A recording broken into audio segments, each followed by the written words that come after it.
ચરકના chapter 2માં અપામાગ તંદુલિયમ અધ્યાય એમાં એવું પૂછી શકે કે એક્સપ્લેન પેય એન્ડ યવાગુ. તો પેયા એટલે શું? તો કે થીન ગ્રુવલ, એવું પાતળું એવું લિક્વિડ પીવાવાળું. તો pay is prepare adding 14 part of water and 1 part of દ્રવ્ય. એટલે કે રાઈસ કે બીજો જે બી દ્રવ્ય લઈએ એનું 1 પાર્ટ લેવાનું અને વોટરનું 14 પાર્ટ લેવાનું. હવે પેયાનું બેનિફિટ શું છે? તો કે રિલીવ્સ હંગર, થર્સ્ટ, એટલે કે એ આપણને ભૂખ મટાડે છે, તરસ મટાડે છે, થાકી ગયેલા હોય ત્યારે કામ આવે છે, વીકનેસ ઓછી કરે છે, એબ્ડોમિનલ ડિસઓર્ડર એન્ડ ફીવર એ બી રિલીવ કરે છે. બીજું શું કીધું? તો કે moves vata in the downward direction, વાતને ડાઉનવર્ડ ડાયરેક્શનમાં મોકલે. ઇન્ક્રીઝ ધ એપિટાઇટ, ભૂખને વધારે છે, એન્ડ હેલ્પ્સ ઇન ડાયજેશન વધારે છે. It is a wholesome diet to all, બધા માટે તે પથ્ય આહાર છે. હવે એના ટાઈપ્સ કે તો પેયાના ટાઈપ્સ 6 છે. એક છે પાચક અથવા તો ગ્રહની પેયા, વાત વિકારનાશક પેયા, પછી મૂત્રકૃશનાશી, પિત્તશ્લેષ્મ અતિસારનાશક પેયા, રક્ત અતિસારનાશક પેયા અને આમ અતિસારનાશક પેયા. તો આ 3 સેમ થયા. જો કે પહેલાં પાચન થઈ જશે તો વાત વિકારનો વાતના જે ડિસઓર્ડર્સ છે એનું નાશ થઈ જશે, તો એ તો નામ યાદ રાખવાનું.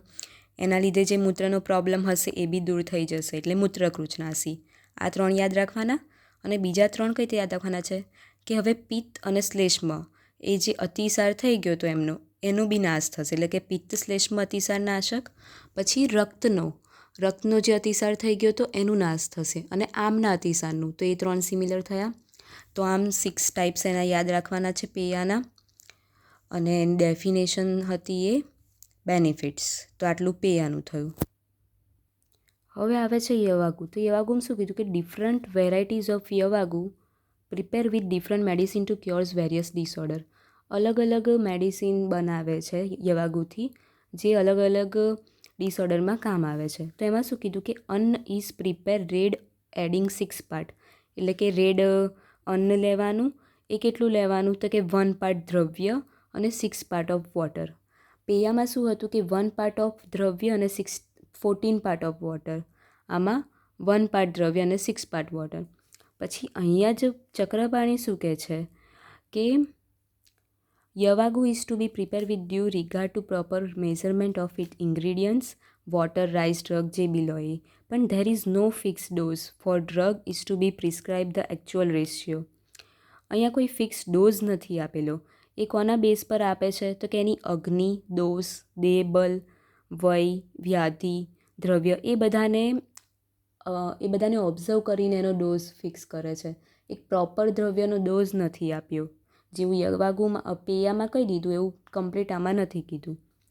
હવે એના 2 મેથડ છે એની એ પ્રિપેરેશનની. એક તો કે વીર્ય પ્રધાન ઔષધ દ્રવ્ય, એટલે કે ધ ડ્રગ્સ પ્રિડોમિનેન્ટલી ઇન વીર્ય, કે એવા ડ્રગ્સ કે જે વીર્ય પોટેન્સી શક્તિમાં વધારે પ્રિડોમિનેન્ટ હોય. અને બીજું રસ પ્રધાન આહાર દ્રવ્ય, એટલે કે જેમાં રસ વધારે હોય જે ફૂડમાં, એ લેવું. તો આ એની 2 પ્રિપેરેશન થઈ. હવે એના ટાઈપ્સ.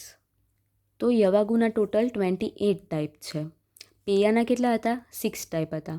હવે 28 યાદ ના રહે, બટ જેટલા યાદ રહે એટલા રાખવાના. તો પેયા જેટલા 6 છે ને એવા સેમ 6 યવાગુ બી છે.